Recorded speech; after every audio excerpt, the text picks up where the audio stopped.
Welcome, friends, family, and keeper of the faith, to Blog 23, dated the 31st of July 2022. And, well, I've pressed the record button. I prepped as much as I could yesterday for this blog. And to be quite honest, there isn't really much exciting here, but that's a bad thing to start off with when I'm pretty sure that there's something in here that is for everybody.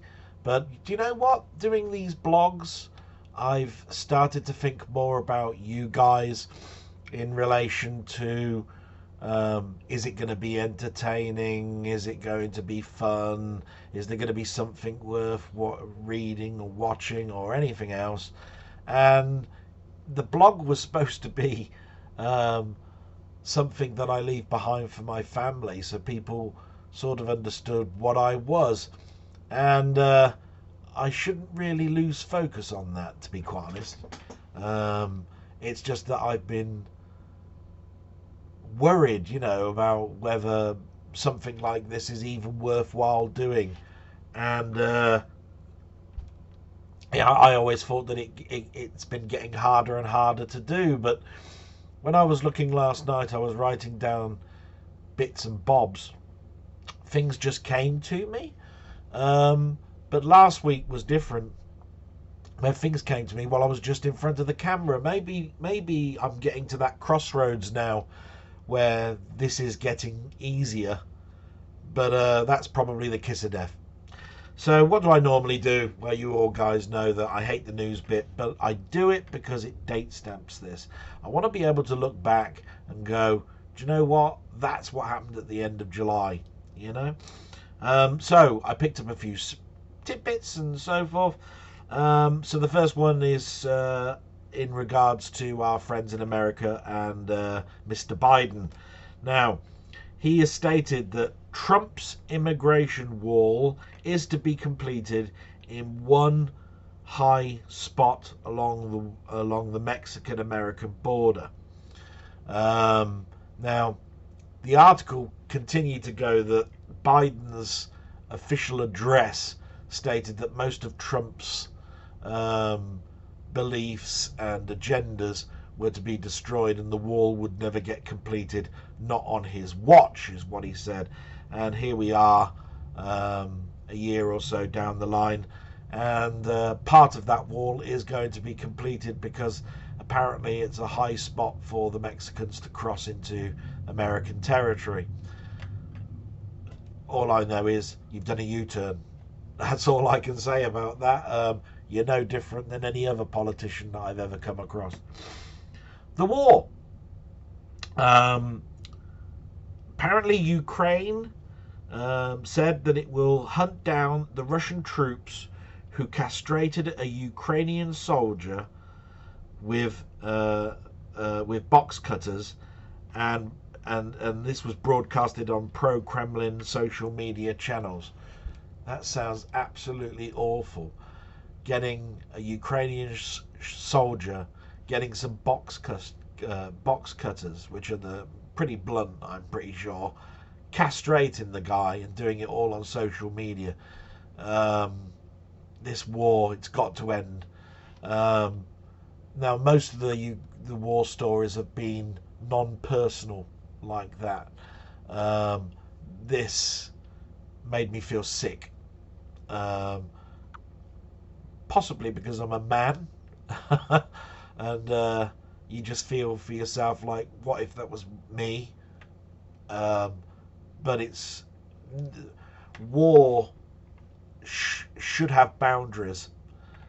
There seems to be none, and I think that's been the same in all wars.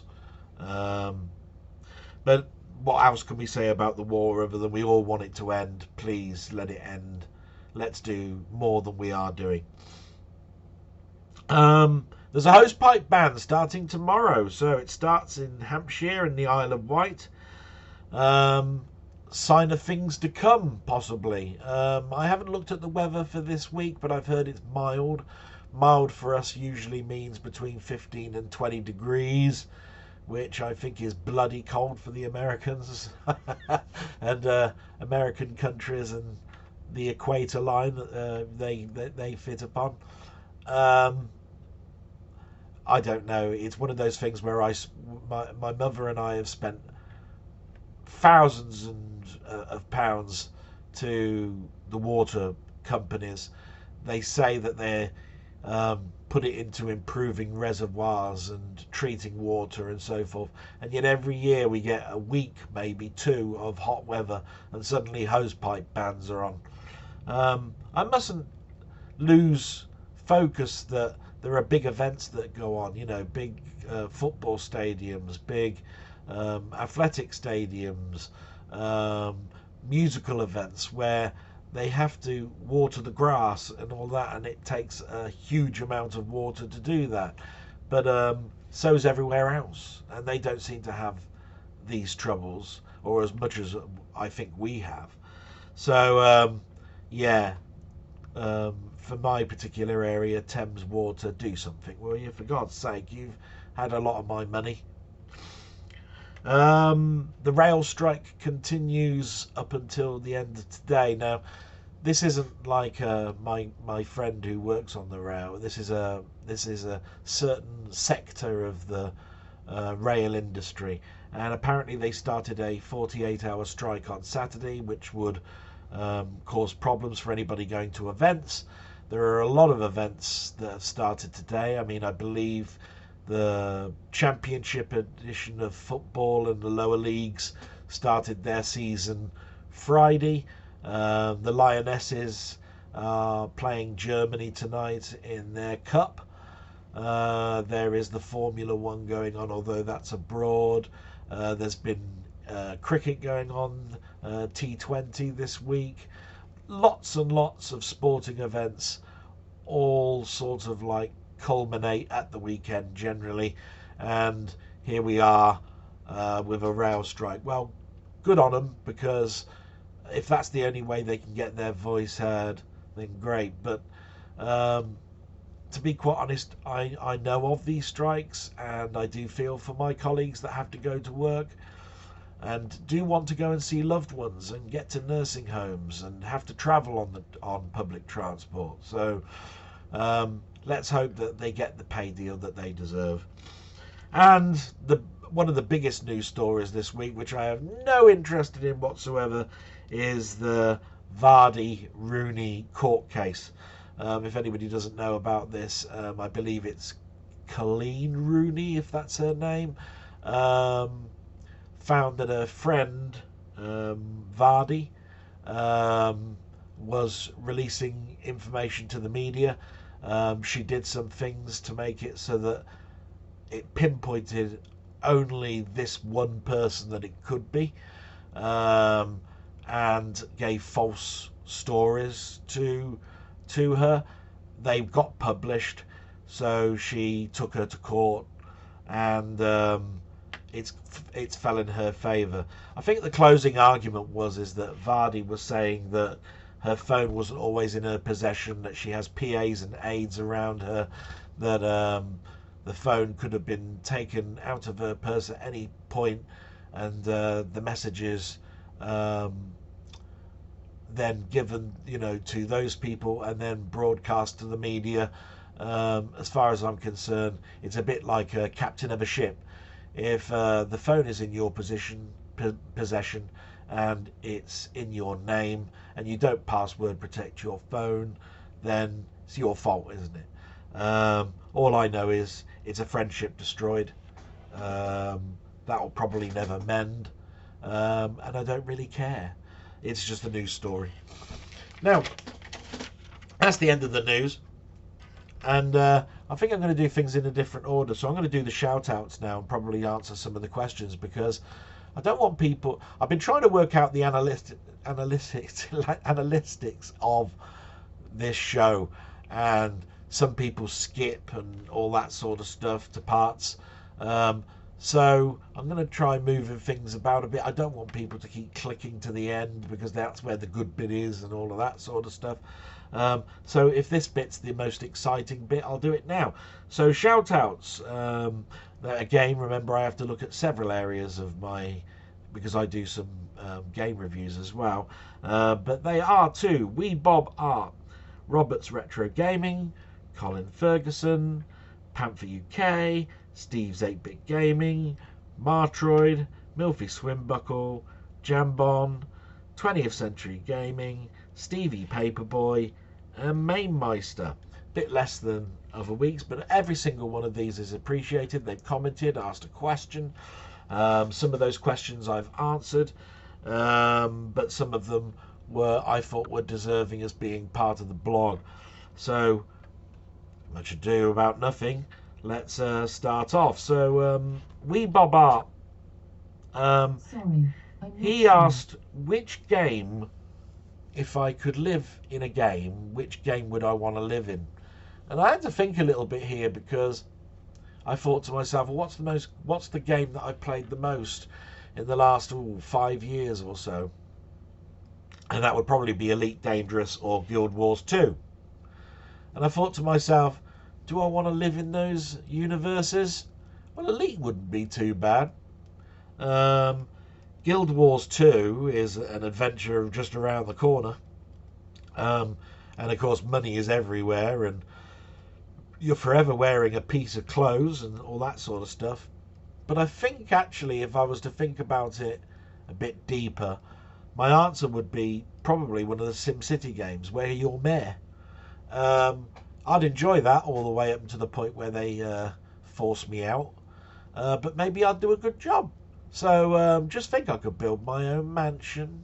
I could have what I want. And put you all in hovels, you horrible lot. No, I wouldn't do that. I'll put you all in lovely estates. So I think that's possibly going to be my answer, Wee Bob, and thanks very much for that question. Colin Ferguson, I have to read my writing here, so I do apologise.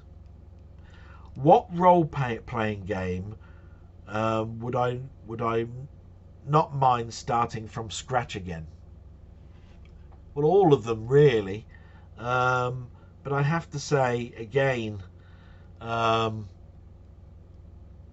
some of them are a bit old and take a bit of a while to get into, and you get so far, I don't know what it is, but you get so far in a game and you don't want to start again.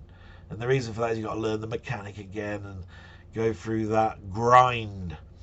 So again, I'm going to put Guild Wars or Elite as probably a good starting point for, for starting again, because I think they were probably the most fun. But I have been playing Valheim and V-Rising, and there are a number of games that I haven't minded starting again, like the Diablo range and the Baldur's Gate range. It's just, I think possibly more those open-ended, massively multiplayer online role-playing games would probably be the ones where I'm more likely to start again.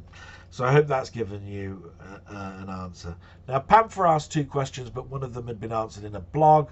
Yes, Panther, you with your big head but can't remember that I've actually answered a question already in a previous blog. Do your damn homework, you big-headed git. Sorry, I love you to bits, Panther. Has only really therefore got one question, and it's Foodgate again. Boo. Anyway, he said, what's my favourite meat to put on a barbecue? Now, the funny thing is about this is that my dad likes barbecues, my mum doesn't. Don't know why, but we don't also really have too much good weather. And I'm a Billy No Mate, so I don't go round to people's barbecues. In fact, I don't know whether any of my neighbours have had any, but we haven't been invited to any. But I'm a very basic person. You've got to have sausages on there, haven't you? You've got to have burgers on there, I like steaks.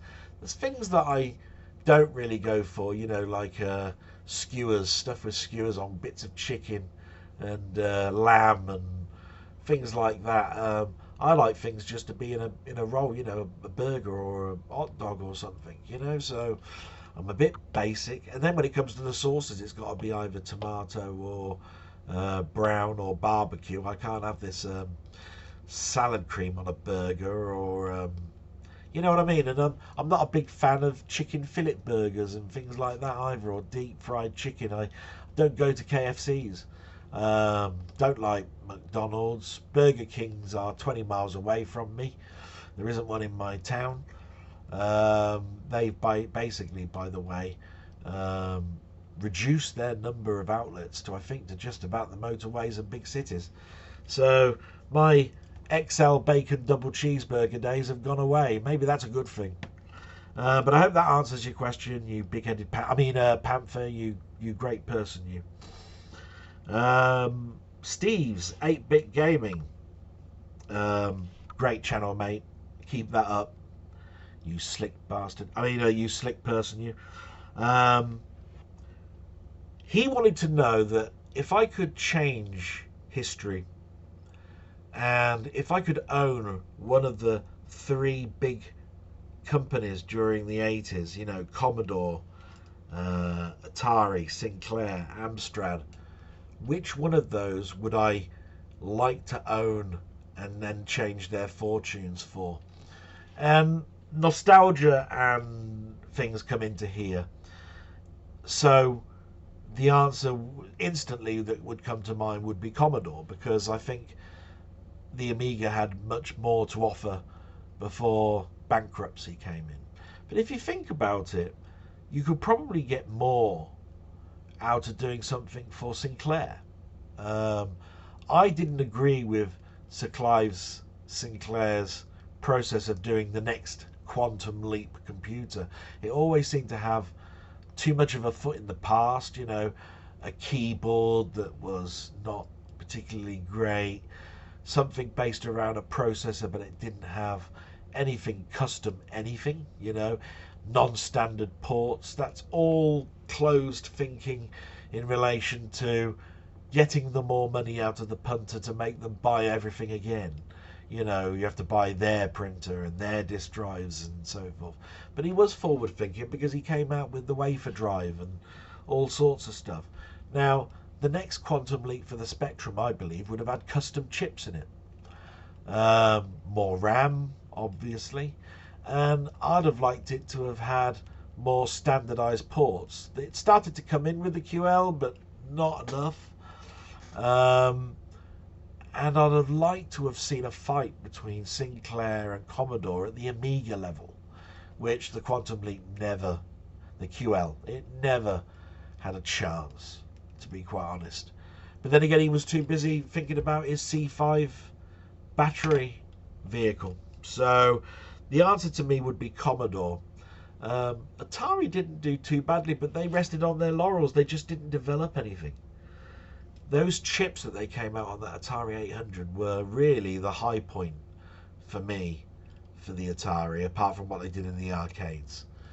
Because the 5200 and the 7800, what did they offer? It was just regurgitate everything that was done before, and that might be a Jack Tramiel thing. Being, you know, he left Commodore to go to Atari.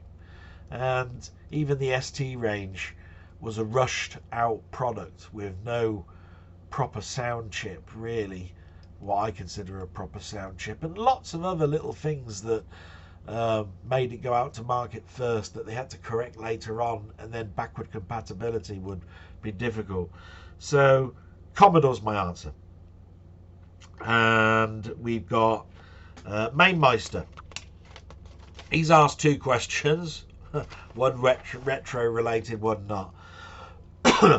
So he asked who my favourite page 3 model was. Now, to anybody who's abroad from the UK, page 3 was something that happened in mostly the Sun, but it was in other daily papers like the Star, and it was a topless model.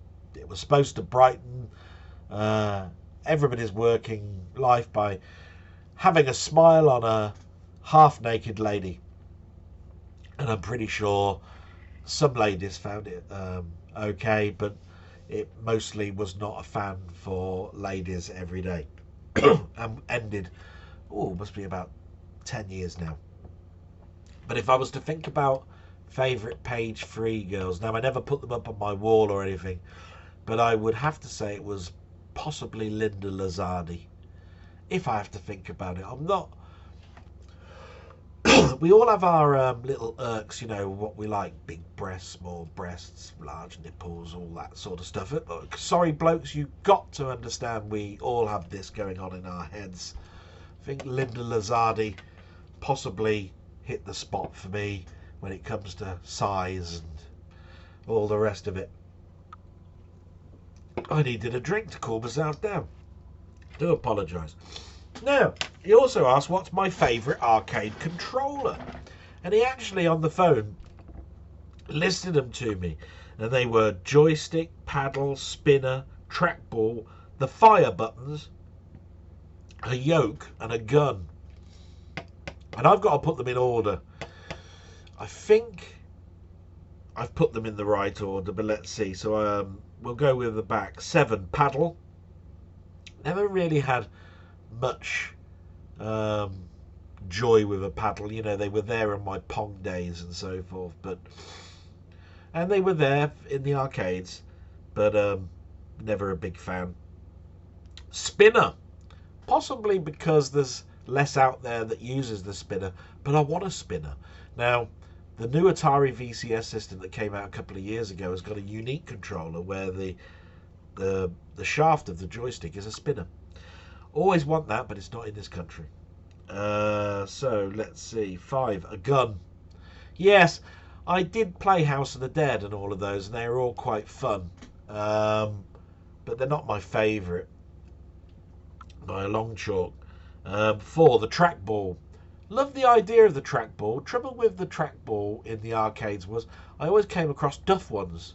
You know, ones that were hard to move. They've got grime and bits of burger down the gaps, and some of them are chips. I don't know how they get a chip in a ball like that. I mean, these things are damn heavy.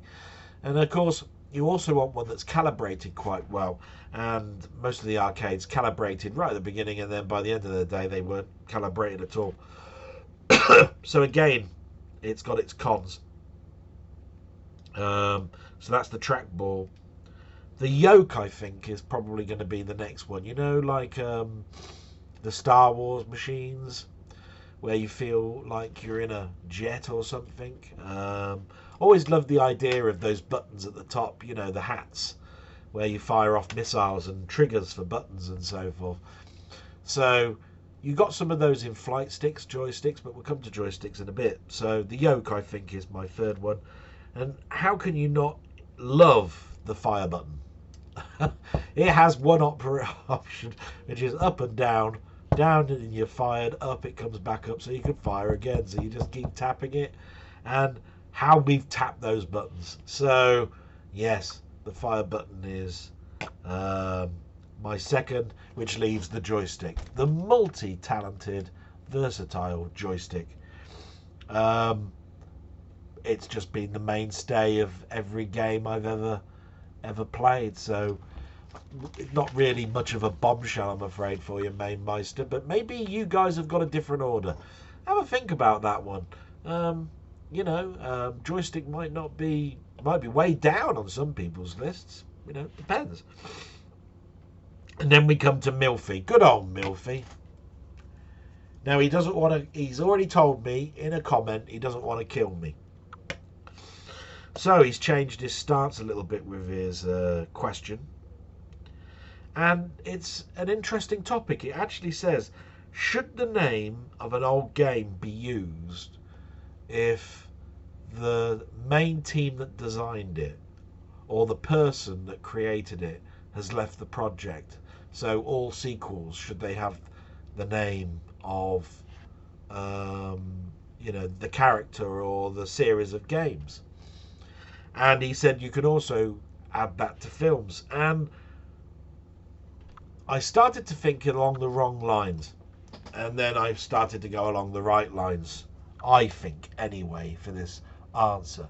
And that is, it depends, because are you a jobbing programmer where you've been hired by a company, or are you a person that designs it and set your own company up, marketing it and continuing the project?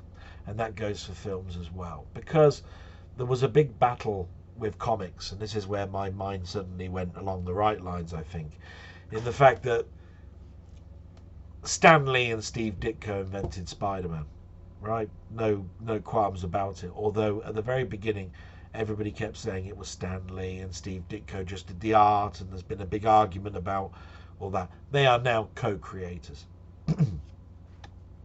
But they worked for, the big thing was they worked for a company called Marvel. And these people, including Stan Lee, got their wage and their money for doing a job for the company. And that means they owned nothing. The character they owned nothing of, the stories they owned nothing of, the art they owned nothing of. And things have changed a little bit for the better, because now the artists can keep them some of their money, and they have, when they're writing their contracts, the ability to negotiate whether any characters they create they keep the ownership of. Now, a big company like Marvel and DC back in the day meant that there were very little indie companies out there doing comic stuff, related stuff. That came along a little bit later on. There was a big battle there, and Image Comics was formed out of a protest out of Marvel and DC. But when we come to games, you've got to think about this for a moment. So let's say Matthew Smith, Manic Miner, sold his product to Bug-Bite. His next game, therefore, is he's being contracted to design the game for the company. It has a different name, the same character. How much of those rights has he got? So if you think about that, there are two answers, therefore, to the question, Milfy. And that is, I totally get where you're coming from, because if you've got a game like that you love, like Crackdown, and you were the lead programmer, and you did 2 of them, and the third one came out much later, and you have a protest about that coming out because you left, I totally get it, because and most of the people that bought the game have liked it because of the thoughts and designs that programmer came out with. Well, I think it's been proved time and time again, people will talk with their cash, and if the game doesn't do well, or the film doesn't do well later on, because the main spark of the thought of the idea that created everything has changed, then the public have spoken. So I hope that gives an answer, because it's a two-pronged answer. And that's the end of the shout-outs and the questions. So what's been going on in my mind? Let me think. I'm going to go back to the beginning.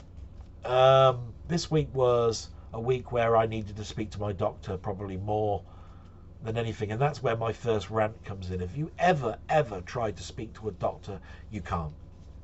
And some of the problems that we've got now can't be done over the phone, and I think the doctor surgeries have got to understand that and alter their stance now, because all I could do was phone up and say, I want to speak to the GP. And the first thing they said was, what's it about? And I said, I've got a long-standing problem. I'm not back at work. I'm under a sick note at the moment.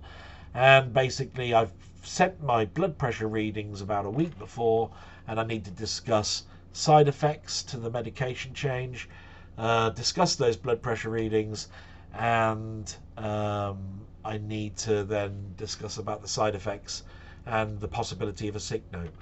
She told me that 3 things were going to happen. She said the first one was the pharmacist is now going to speak to me in regards to side effects. The pharmacist will then make a decision on whether I need to speak at the level of a GP. And the sick note is another phone number that I need to phone to elongate the sick note. And I said, oh, come on, this is stupid. And I said this quite plainly to the person at the other end of the phone, and God bless her, you know, I didn't raise my voice or anything. I think she's probably heard this a million times. I said, surely it's best that I speak to the GP, who will then make all of those decisions, and there won't be therefore 3 calls that have to be done. She said, sorry, but that's the process. So I waited for the pharmacist, and the pharmacist phoned me back within about an hour, so I was happy about that. I explained the whole story again, and at the end they said, yeah, your GP is going to have to make a decision on this. And I said, exactly. I've just spoken to you. You're now going to speak to the GP, and you're going to arrange for the GP to phone me back. And I really want to come in, because I want the person to actually do my blood pressure with your equipment, not mine. Can't happen, but I will get the GP to call you. And when I spoke to the GP, I got good answers and bad answers. The first answer is that she saw progress, which is great. My readings are lower, but there are times where it's high. If those high levels were of a sustained amount of time in a day, then my levels would come back up. But she's happy that the tablets I'm on are doing their job, and she hopes that any decision that the company has made in regards to my job description and title will produce closure, and in that closure I might have my blood pressure, lowered. Or if I change my job after going back, and I go for interviews and I leave, then again the medication will do its job. And I had to agree with that and say, yeah, you're quite right. It's anxiety. It's a lot of things. But what about the side effects? And I told her about the blurred vision and the tingle that I get sometimes along my little finger and little toe, which is my left side, and other little side effects. And she didn't think it was the medicine. And I said, well, what is it then? And she said, I don't know, but it's not the medicine, because I can see what medicine you've got here. And I said, well, don't you think it's dangerous that I've let you know that I start to fall asleep, usually about 3 or 4 o'clock, by just watching TV? And remember, when I go back to work, I'm looking at a screen. And I get blurred vision until about an hour and a half after taking my tablets, and then my vision sort of comes back. And she didn't seem to bat an eyelid in regards to any of that. She said that they're things that she thinks will go away. So we got to do a diary again in about 6 weeks' time. She's elongated the sick note to the end of August, where she believes I should then start to phase myself back into work and do another diary while at work, and I've agreed with that. But what I have to rant and rave about all of that is, it's not the going back to work, it's not the scariness of all of that, it's the fact that you're doing this all over the phone, based on what I'm telling you, not using your equipment. There's no, I mean, how can you take a blood test from me over the phone? And it seems the only way that you can get in is if you want a blood test. And if you want a blood test, you have to book a nurse. You can't see the GP then. It's almost like it's a game of chess. And I've got all these pawns in front of me, and I can't get to the people that I need to really speak to. Oh, like I say, that's the end of my little rant and my topic in regards to where I'm at. But let's talk about some fun things. I've really enjoyed doing some of my content this week. I did a game called Shatter, which is old, and I can't remember the title of the other one. I do apologise, but it was a Defenderish type clone, and both of those I enjoyed a lot, and I got some goodish comments. Some said, "Oh, definitely, I want to have a go on that." Others are, "No, the concept is too old. I would get bored," and all of those are quite valid. And they don't hurt me a bit to read all those comments. But what I've tended to find is that I've become a bit of a grumpy old bloke, I think. And I have to apologise a bit, I think, to Rob and Steve, because I think they've got the brunt of these comments more than anybody. And I'm not saying that I've been harsh. I've just said I've noticed that there's been a tone change. A perfect example is these guys have done the first collaboration with each other. And it's a game called Yomp. And there's a backstory to Yomp. Yomp is an indie game, just to let you know. And it was designed on the Atari, the old one, and later ported to the Commodore. But this is quite some time ago, about 2008, and I went back to work in 2007 after being off of work for 2 years in 2005 with sciatica.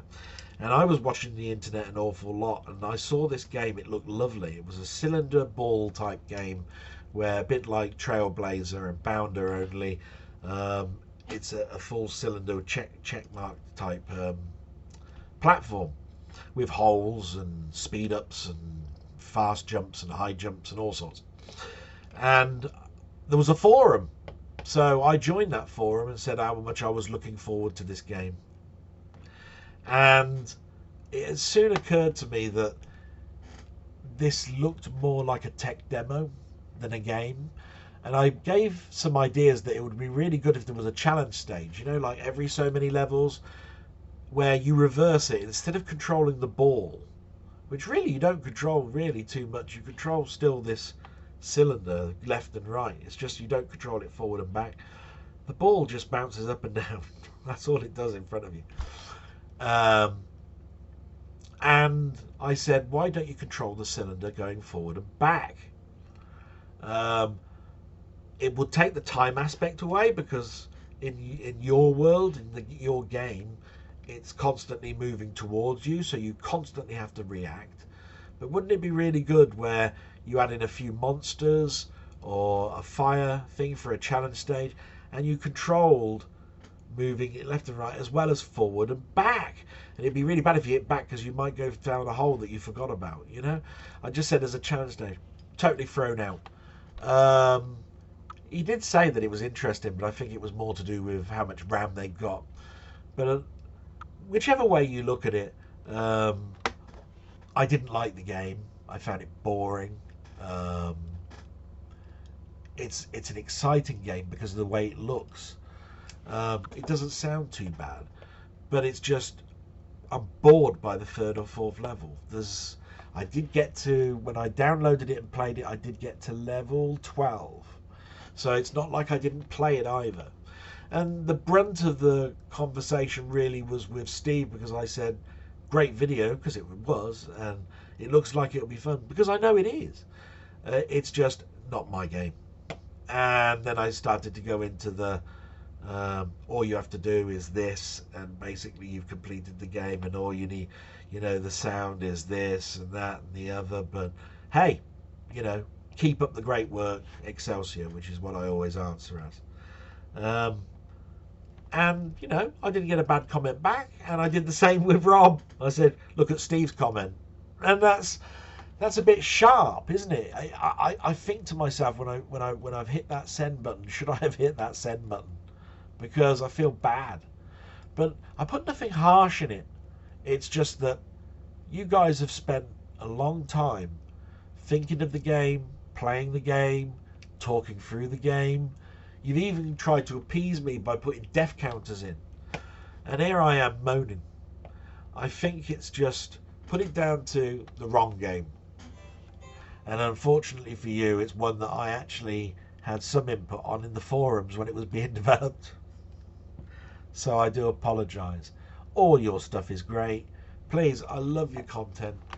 Steve, keep going, matey. I mean, absolutely spot on. And just to let you know, Rob has done a long play 100th episode of his Atari games, which was Star Raiders. You must watch that. It's an eye-opener. And what else? I watched Ponder. He started to do some editing, and that brings me to the second thing that I was going to talk about. So if you think about it, I haven't done much editing in my stuff. You'll notice that I don't edit out my mother. I don't do fancy graphics going around. This has got to change. And people like Ponder sort of like will you to do more. And he's done a comparison, and in the comparison, just like many comparisons that you'll see out there, you'll see a blob in the center, and then open up, and you'll see all of the gameplay for all the different versions that he's going to do a comparison for. And if you, depending on who you speak to, it's one of the simplest things that you can do, or it's one of the most complex things that you can do.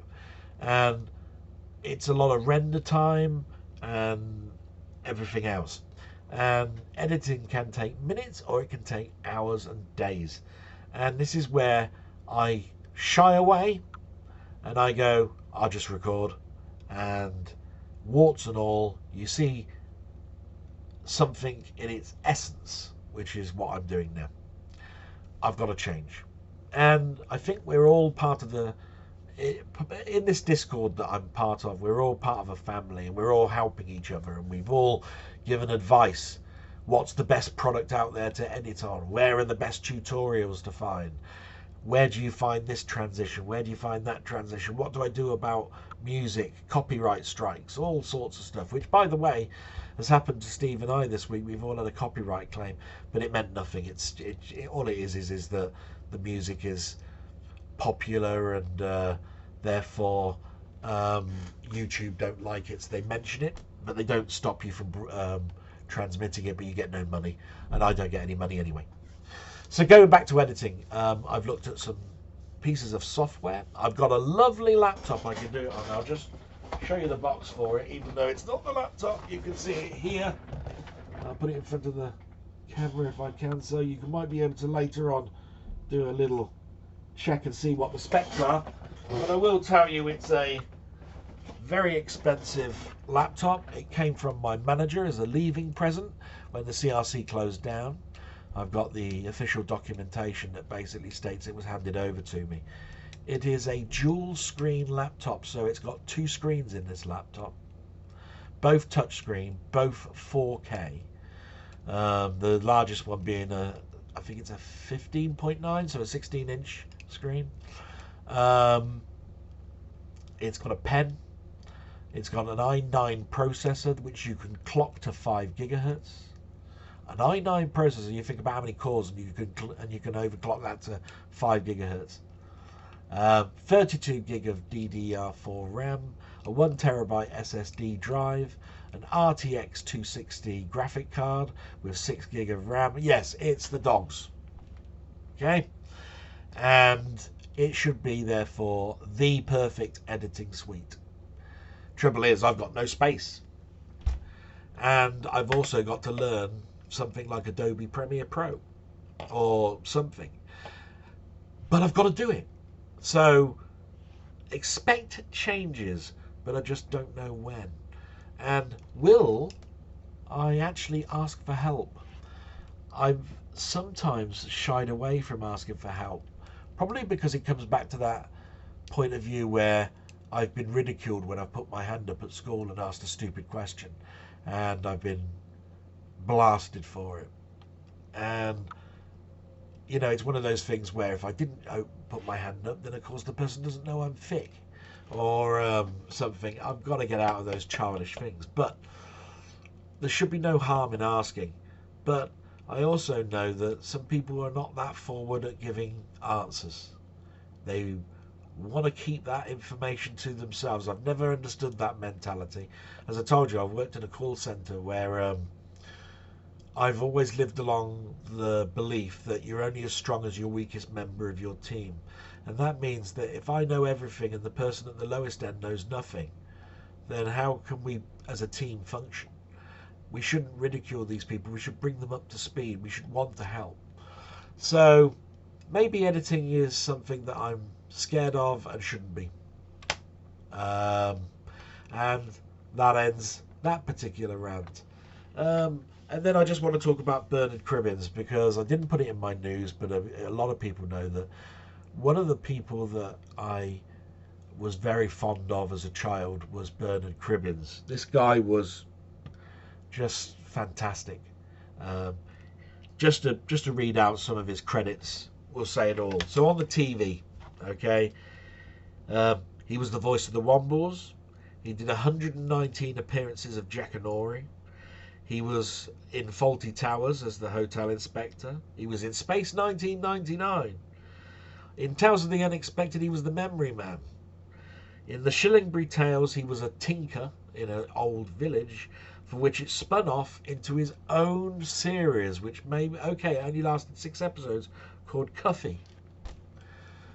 The guy eked characterization, and he changed his voice to do different characters in books, which is why he was just so good in Jackanory. And then we've got the film. So I think I first saw him in The Mouse on the Moon. And that's probably because when I was at primary school, sometimes I'd go home, be sick, and they'd put the afternoon movie on. And Mouse on the Moon was one of those. But very closely, it would have been the Carry On film. So he was in Carry On Jack and Carry On Spying. I think he was in Carry On Columbus much later on. He was in The Railway Children, which is probably his most famous role.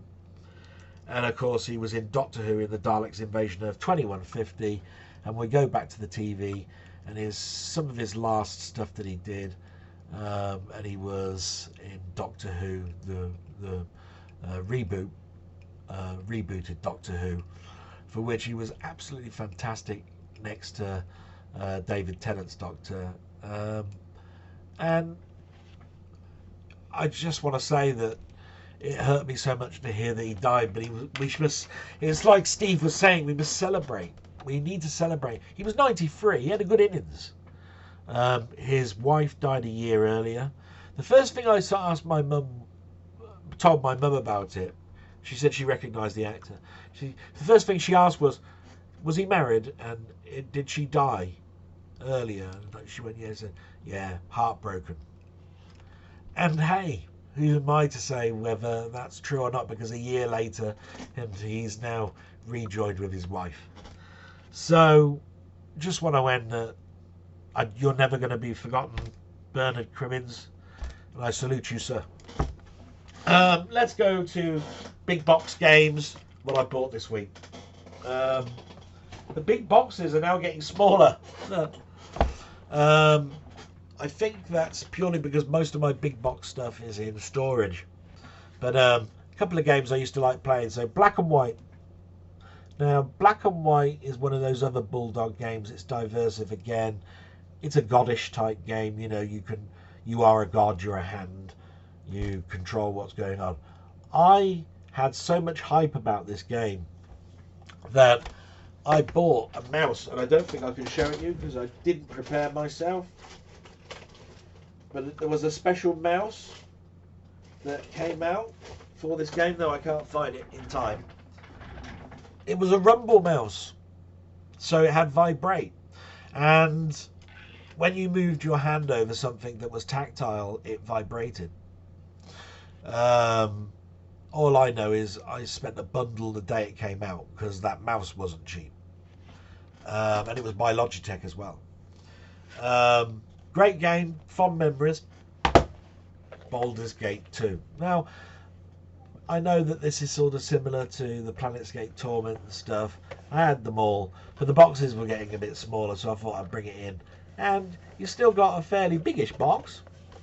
You know, can't shy away from the fact that there is a difference. But at least they fitted on the old shelf. So then we've got the Settlers. Now, this is one of those ones which transitions for me from the Amiga to the PC, because I remember playing the Settlers on the Amiga, but then I transitioned to the PC, and by that point, I think it was the Settlers 3, which was my first PC version of the Settlers. I think even Settlers 2 was an Amiga game. So it sort of date time stamps when I got rid of my Amiga. By that point, I was on the big Amigas. I was on the desktop Amigas. Not too bad graphic-wise when you look at there. I'll tell you what, the big thing about all of these games is they were real cash cows, because they all brought out expansion packs. And I bought them all. Mug me. Star Trek Voyager Elite Force set phasers to frag. Do you know that makes you cringe? Because what you have to understand here is that Star Trek fans are considered geeks, and then you've got a line that says set phasers to frag, because it's a Quake type engine game.